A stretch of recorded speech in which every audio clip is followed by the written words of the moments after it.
Hello YouTube, stick around. Today we're talking about cramming for a gig.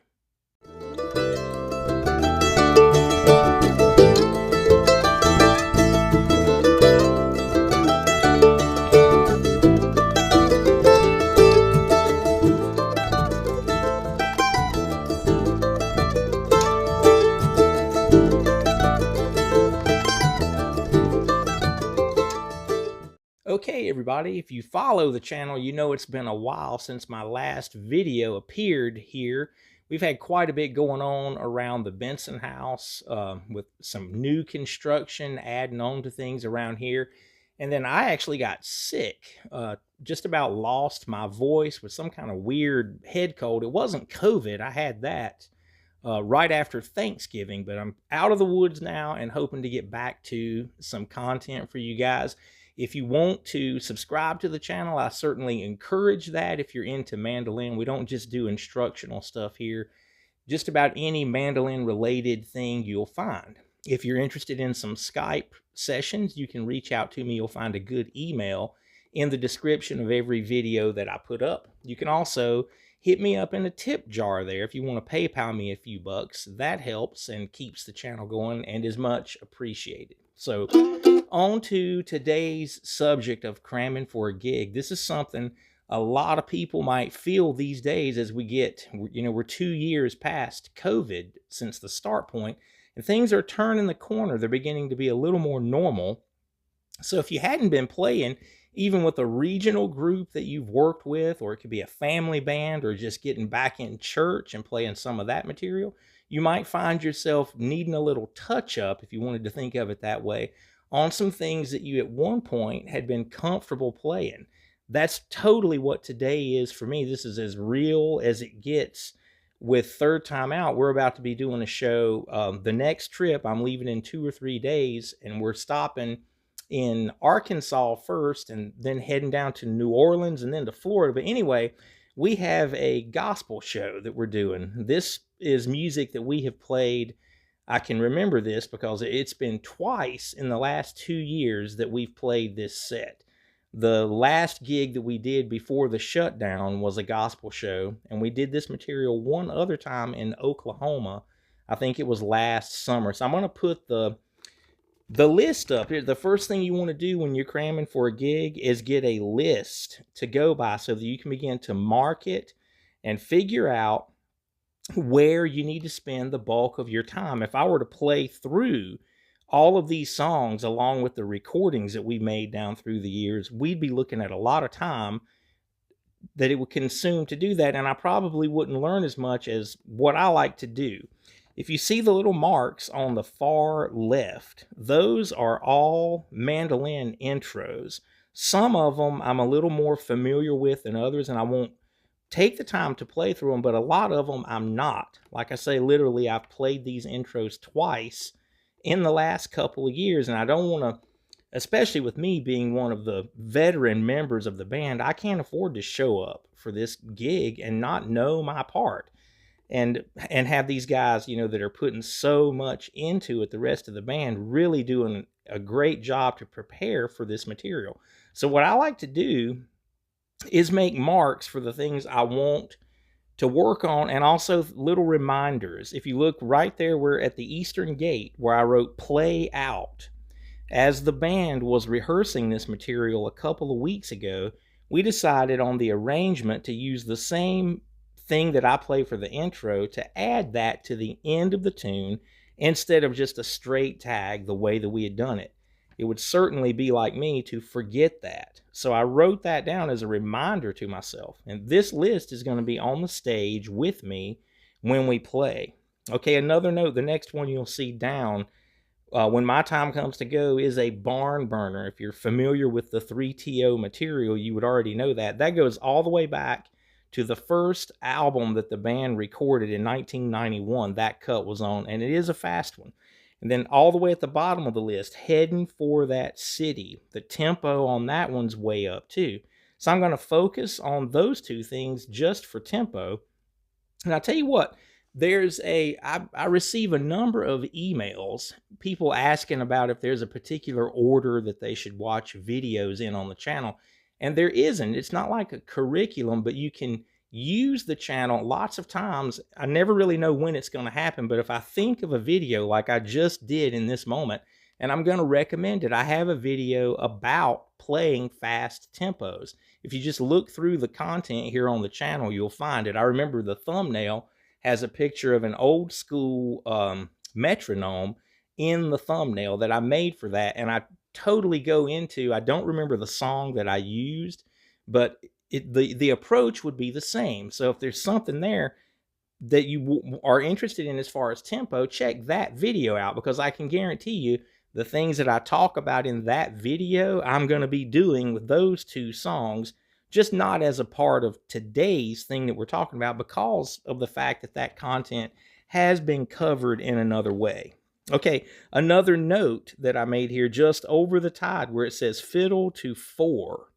The arrangement on this song is different in that way that I play the first solo, the banjo plays the intro, I play the first solo, and I can remember that when I see that note that says fiddle to 4, we go to the 4 chord. The chorus on this song goes to a 4, and we chose for the fiddle break to go to that part of the arrangement instead of playing the melody to the chorus. So that little note's going to help me. It's going to be a reminder.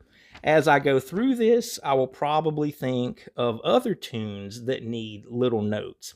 If this was really outside, and if it wasn't 3TO material, I might even go as far as to make like little charts, like on the Eastern Gate, 1151. I might write a little chart so that I remembered exactly what it was that needed to be played for that intro. So anyway, this is totally about how to prepare yourself for a gig and what I would like to think of as good time management. Now, I'm going to play some of these, and you'll hear more than likely the reason that I'm making a big deal out of it. These are all slower tempoed songs that the mandolin is playing an intro for, which is common under the bluegrass umbrella in arrangements to hear mandolin kickoffs anyway. So reach down his hand. You guys could check that out on the channel too. I actually have a full video about that particular intro, so I'm not going to play through it, but again, related content, check that out. There's actually a gospel playlist on the channel with, I think, 2 videos on it that are both part of this list. But anyway, Eternity Has Begun in the key of C. That's a mandolin intro. I'm not going to play the whole song, but just practice the front of that song.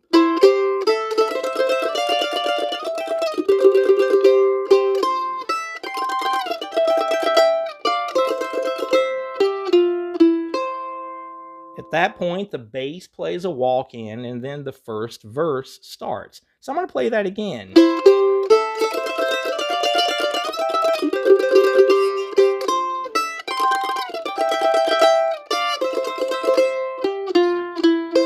One more time.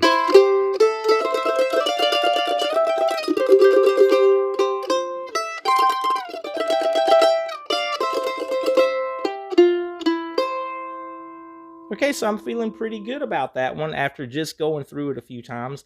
I will work on this stuff again after we sound check at the gig, and I have that little pocket of time between then and the show. I'll run these again. The Eastern Gate that I mentioned earlier, there's also a video here that breaks down that whole intro. Let me go ahead and play it. Let's see.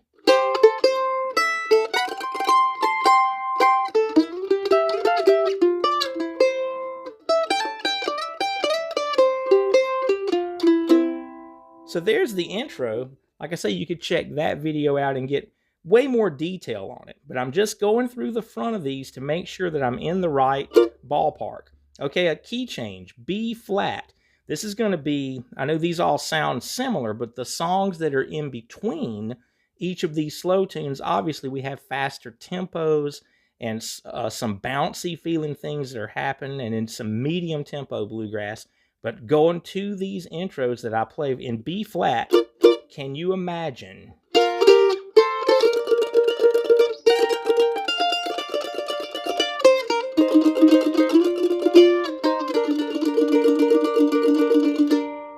I'm going to do that one more time.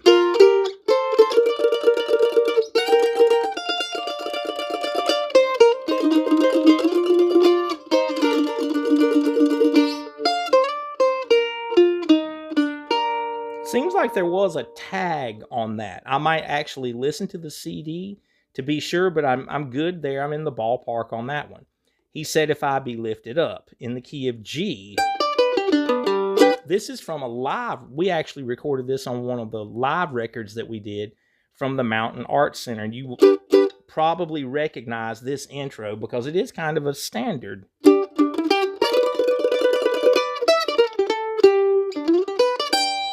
So that's your classic gospel intro, 1, 5, 1.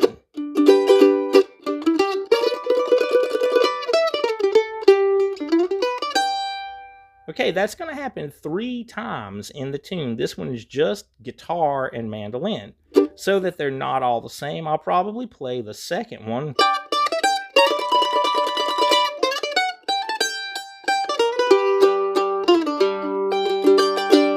An octave up with this, that inversion of a double stop.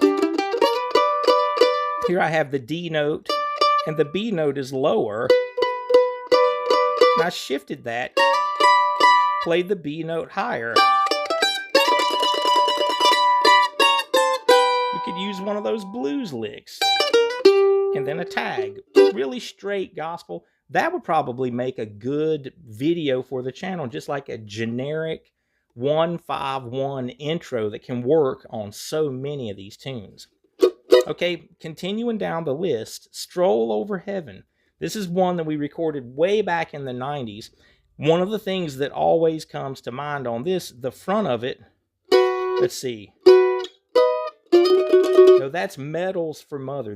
Let's go down to that one. This is the one I'm thinking of here, where I played a really quick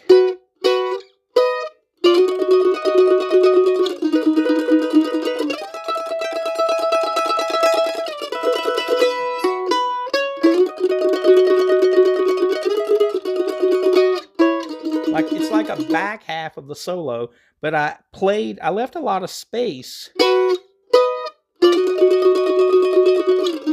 on those pickup notes. Instead of those really playing together, they're very,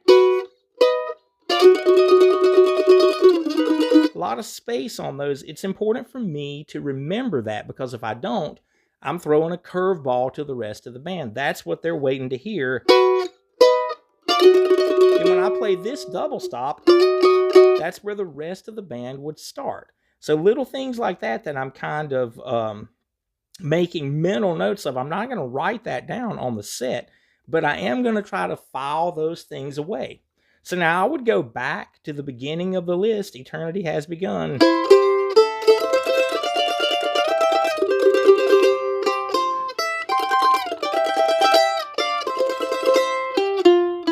That was actually I Pray My Way Out of Trouble. That's why I need to be sitting here practicing. These are all just close enough that it's easy to get a wire crossed. I just played that intro and it was okay, but I played the wrong song. I looked at Eternity Has Begun, but then I kicked off I Pray My Way Out of Trouble.